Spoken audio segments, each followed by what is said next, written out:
Welcome back to The Explainer. Today we're unpacking something absolutely fascinating. We're looking at the grand, overarching, yet completely hidden forces that dictate our everyday human behavior. You know, have you ever stopped to wonder why you act the way you do in public? Why certain behaviors feel universally right, while others just feel inherently wrong, even when there's literally no official law against them? Well, today we're pulling back the curtain on the invisible strings that guide us, that intricate web of norms, values, and principles society weaves around us right from day one.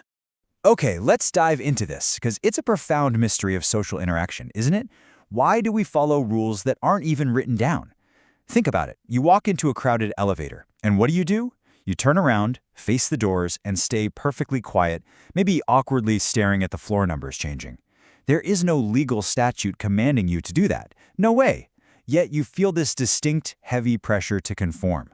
Throughout this explainer, we're going to decode exactly where that pressure comes from, how it's built, and what happens when the whole system breaks down. So, let's start with Section 1, the forces shaping us. To understand these invisible rules, we've got to zoom all the way out. We need to look at the macro perspective of society. Think of it as a massive, overarching system purposefully designed to shape who we are. And society isn't just some abstract concept. It's actually propped up by 8 heavy-hitting pillars. These are the institutions surrounding us daily that systematically impart values to us. We're talking about religion, traditions and customs, politics, the economy, the media, civil society, our local community, and leadership. From the media we scroll through to the local communities we live in, these pillars are the heavyweights shaping our worldview. They're constantly broadcasting signals about what's valuable, what's acceptable, and honestly, what's expected of us. Now, I know you might be thinking this sounds like a ton of heavy conditioning, but this massive system actually has profound strengths. It's not just random noise. It is an incredibly effective mechanism for our survival. By using these pillars to instill values, society actually achieves stability and harmony. It manages to take a massive diversity of individuals and unite them under a shared social influence. Through its credibility and its informal enforcement, this conditioning keeps our incredibly diverse world functioning smoothly together, instead of just descending into total chaos. Moving on to Section 2, the power of social norms. So we've seen the big macro society view. Zooming into the community level, the actual mechanism society uses to keep us in line on a daily basis is the unwritten social contract we all navigate. We call these norms. Norms are basically the social expectations that guide our behavior. They're socially acceptable ways of behaving, acting as informal guidelines within a community about what is right or wrong. Think of them as the collective expectations community members just naturally have of each other. Expressed through social customs, folkways, or mores, norms basically act as society's hidden operating system.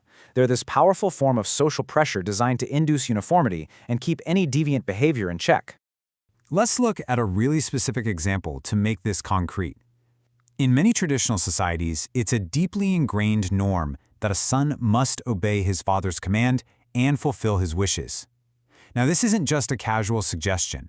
It is a collective expectation that provides order within that specific society. It structures the family hierarchy, it dictates responsibilities, and it induces a uniform way of life that the entire community relies on to maintain harmony. But what actually happens when you cut these invisible strings? What is the true cost of nonconformity? Because norms are informal, the punishments are informal too, but let me tell you, the emotional stakes are incredibly high. Nonconforming attracts punishment in the form of being looked down upon, derision, or scolding. In more severe cases within a community, it can even lead to boycotting or imposing penance. These are the sharp, stinging tools of social control that make the abstract concept of norms feel deeply personal and very real to every single one of us. Which brings us to Section 3, when society gets it wrong. Society's system of imparting values and enforcing norms is far from perfect. So what happens when this massive system starts to crack? Well, we can neutrally observe several high-level structural flaws. First up, heterogeneity. When a society is vastly diverse, a single set of norms often fails to apply neatly to everyone. Then there's orthodoxy, where rigid adherence to old ways stifles progress. Add in corruption or maybe a misdirected focus by leadership or the media, and suddenly the values being imparted by those 8 pillars we talked about aren't serving the community at all. They're actually fracturing it. And sometimes, the friction isn't even about structural flaws. It's literally just about human wiring. Take introversion, for example. Our source material points out that some people are simply introverted by nature.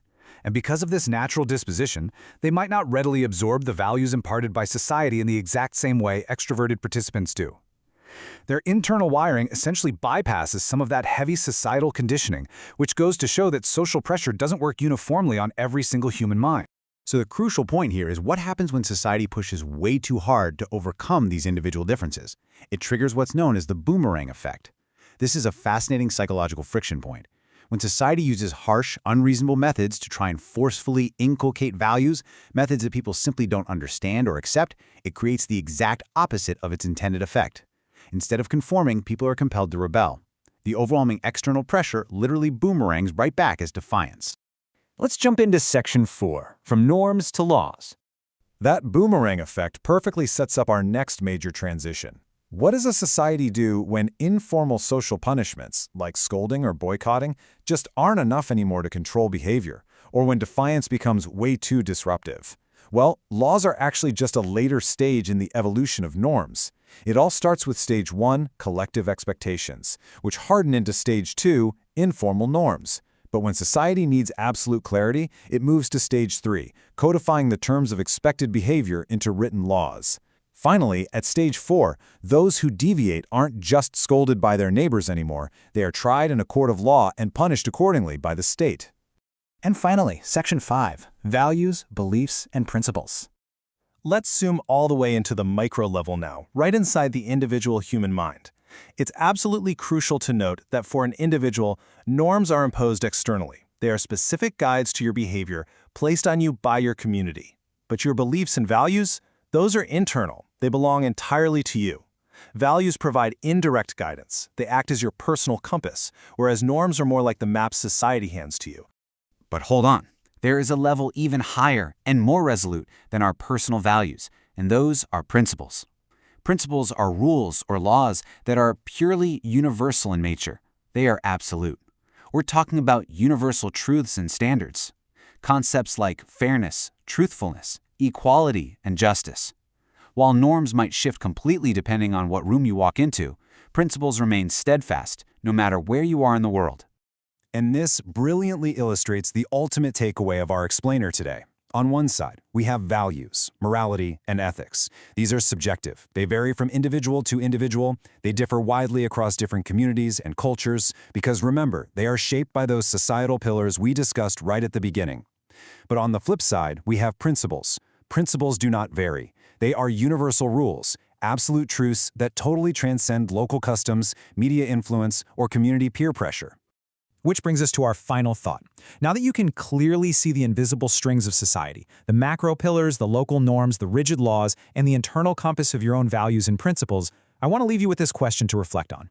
Are your daily behaviors primarily driven by external societal norms pressuring you to conform, or are they anchored in your own unwavering universal principles?